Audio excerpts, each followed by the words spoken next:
$3,000 can disappear fast, which is why so many people feel broke before the month even ends.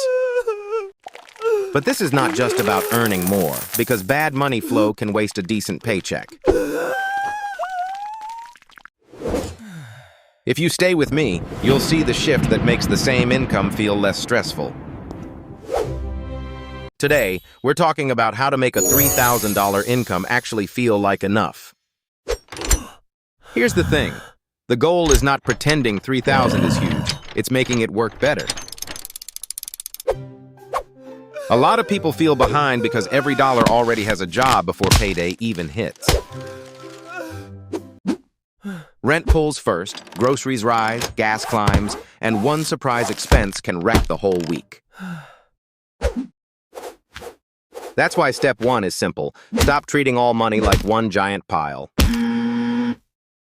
Split it into 4 buckets immediately: bills, food and essentials, future savings, and guilt-free spending. That sounds basic, but most money stress comes from not knowing what amount is actually safe. When everything sits together, every swipe feels small, until the account suddenly looks way too low. So give each dollar a lane, because clear categories reduce panic and bad decisions fast. Next, cap your fixed costs before they quietly eat your whole life every month. Help me! If rent, car payments, and subscriptions take too much, nothing else will ever feel manageable. That means your budget is broken before groceries, emergencies, or fun even enter the picture. Here's the shortcut. Protect breathing room first, even if that means downsizing pride before downsizing stress. And yes, that can mean cheaper housing, fewer subscriptions, or driving something less impressive for now. Because a boring car with cash flow beats a nice car with constant background anxiety. If you want smarter money systems without learning every lesson the expensive way, subscribe right now. Now let's fix the part people hate most: variable spending that feels small but stacks fast.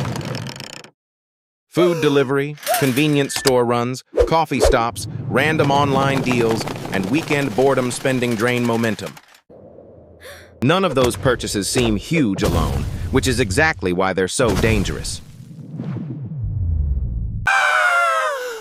Give yourself a weekly spending limit, not just a monthly goal, because weeks feel real. Monthly budgets blur together, but weekly limits tell you faster when you're drifting off track.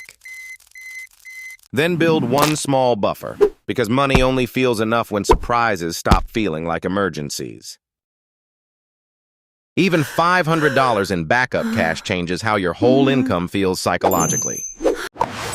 You stop swiping in panic, borrowing from next week, or using credit cards to survive basics. Quick recap: split your money, shrink fixed costs, control weekly spending, and build a small cushion. That's how 3,000 starts feeling usable instead of constantly disappearing into stress and confusion. This is general education, not financial, tax, or legal advice. So what drains your paycheck fastest now? And if this exposed the real pressure point, fix that first, because relief starts before income grows.